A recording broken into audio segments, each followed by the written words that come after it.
আপনারা সবাই কেমন আছেন? আমি আপনাদের সামনে এখন রাসূলের আদর্শ নিয়ে, রাসূলের জীবনী নিয়ে আপনাদের সামনে অল্প কিছুক্ষণ আলোচনা করব। আপনারা সবাই মনোযোগ দিয়ে শুনবেন ইনশাআল্লাহ। আমাদের হযরত মুহাম্মদ সাল্লাল্লাহু আলাইহি ওয়াসাল্লাম এমন একজন মহামানব ছিলেন যিনি আমাদেরকে নিজের জীবনের চেয়ে ভালোবাসতেন, যিনি সেই জিহাদের ময়দানে আমাদের পক্ষে লড়াই করেছেন, আমাদের পক্ষে কথা বলতে গিয়ে বহু মানুষের কাছে অসম্মানিত হয়েছেন, বহু মানুষের কাছে লজ্জিত হয়েছেন, ছোট হয়েছেন, এরপরও আমাদেরকে ভুলেন নাই। কিন্তু সেই রাসূলের প্রতি আমাদের কোনো ভালোবাসা নেই। বন্ধু, তুমি কার পিছনে ঘুরো? সেই নায়ক নায়িকাদের পিছনে। তুমি কার পিছনে ঘুরো? সেই খেলোয়াড়দের পিছনে। তুমি কার পিছনে ঘুরো? সেই মোবাইলে খারাপ ভিডিও যারা করে তুমি তাদের পিছনে ঘুরো, তুমি খেলোয়াড়দের পিছনে ঘুরো, কিন্তু তুমি তোমার নবীর জন্য একবার দূরত করতে পারো না। তোমার চেয়ে নাফরমান আর কে হতে পারে?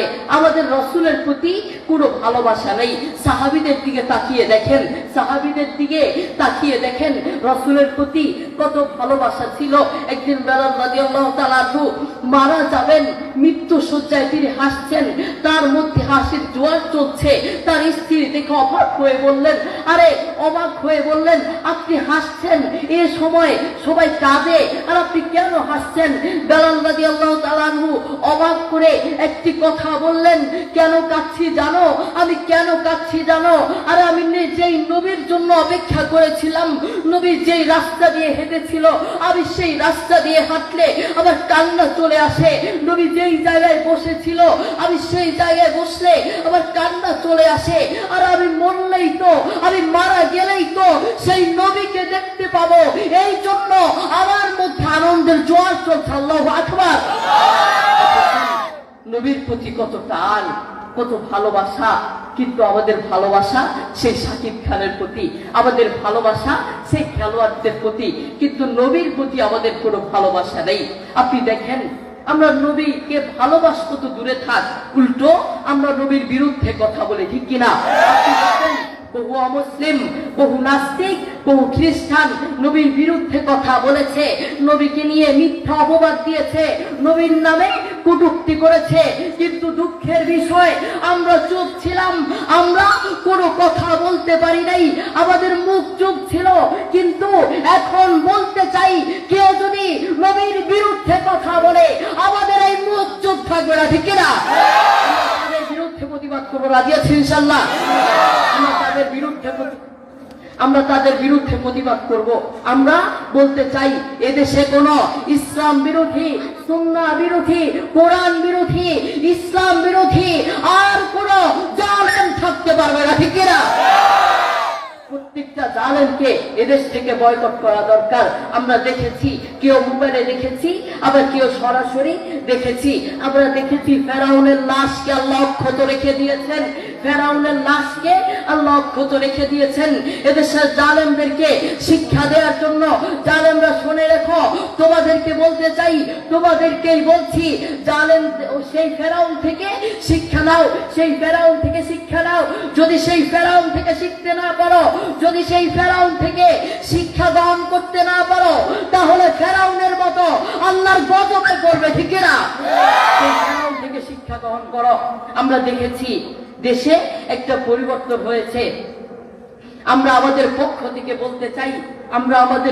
থেকে বলতে চাই, দেশে আরেকটা পরিবর্তন দরকার, দেশে আরেকটা পরিবর্তন দরকার। আমার বাবা মাঝে মাঝে বলে, দেশে আরেকটা পরিবর্তন দরকার। সেই পরিবর্তন হবে এদেশে স্কুল, কলেজ, ভার্সিটিগুলোতে নবীর সুন্নাহ বাধ্য করতে হবে, কোরআন বাধ্যতামূলক করতে হবে, ইসলাম বাধ্যতামূলক করতে হবে। তাহলে সেই স্কুল কলেজ থেকে প্রাইম মিনিস্টার বের হবে তো ইসলাম পন্থী বের হবে, সেই স্কুল কলেজ থেকে এমপি বের হবে তো ইসলাম পন্থী বের হবে, সেই স্কুল কলেজ থেকে আর কোন জালেম বের হবে না, ঠিক না? সেই স্কুল কলেজ থেকে আর কোন জালেম বের হতে দেয়া যাবে না। বলতে চাচ্ছিলাম, আমরা নবীর সুন্নতগুলোকে সমাজে বেশি বেশি প্রচলিত করব। আপনি দেখবেন একটা ছোট্ট সন্তান নাক টিপ দিলে দুধ বের হয়, এমন সন্তান দেখবেন চুল কাটে চারপাশে নাই, কিন্তু মাথার উপর দিয়ে অল্প একটু থাকে। এই সন্তান এগুলো শিখতে পারে না, এই সন্তান এগুলো শিশু সন্তান, মাসুম সন্তান, এগুলো শিখতে পারে না। এই সন্তানকে শিখায় তার মা এবং বাবা। সন্তান যদি খারাপ পথে যায় এর জন্য তার মা এবং বাবা ছাড়া পৃথিবীর কেউ দায়ী না।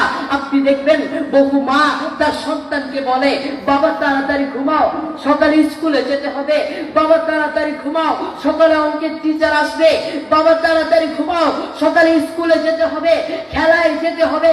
আপনি মা খেলার কথা বললেন, ইংরেজির কথা বললেন, অনুষ্ঠানের কথা বললেন, আরে আপনি নাফরমান মা, আরে আপনি নাফরমান মা, একবারও বলেন নাই বাবা তাড়াতাড়ি ঘুমাও, সকালে উঠে ফজরের নামাজ পড়তে হবে, ঠিক কিনা? আপনি মা নাফরমান মা।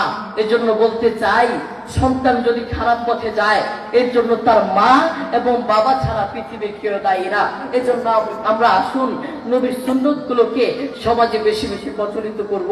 মাদেরকে বলবো, বাবাদেরকে বলবো, আপনি আপনাদের সন্তানদেরকে খেয়াল রাখবেন, নিজের নবীর সুন্নত গুলোকে শিখবো এবং অন্যকে শিখার জন্য উৎসাহিত করব। আল্লাহ তাআলা আমাদের সবাইকে বোঝার তৌফিক দান করুন। আসসালামু আলাইকুম ওয়া রাহমাতুল্লাহ।